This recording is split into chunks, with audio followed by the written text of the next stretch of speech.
Alright, so we're going to try to change out this G9 socket here. You're going to need a Phillips screwdriver number 2. There's 2 screws in there. You're just going to want to back those out.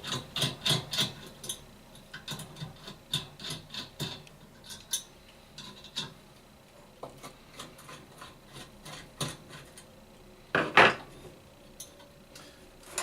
in behind, you're going to find the wire that goes to that socket and sort of push it out while you pull the socket out. Make sure you leave the wires sticking out of the back because you do not want to have to try to fish those back through. Okay, dump the screws out in your hand, set them somewhere safe. Pair needle nose pliers. I prefer the curved ones, it makes life a whole lot easier.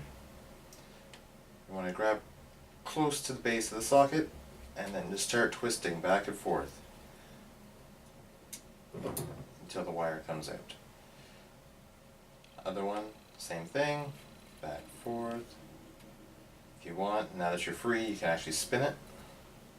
You don't want to put too much pressure while you're pulling it out. Just be patient, it'll eventually work itself out. And there, that's done. If your replacement socket had some wires on it, you're going to want to do the same thing with that. Take the same kind of care, because if these wires get stuck inside the socket, then you're going to require a new socket. When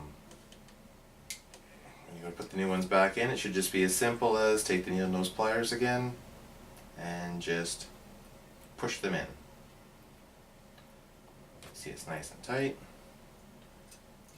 Push them in, nice and tight.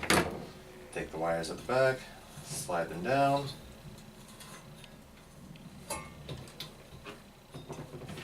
Get your screws, put them back in.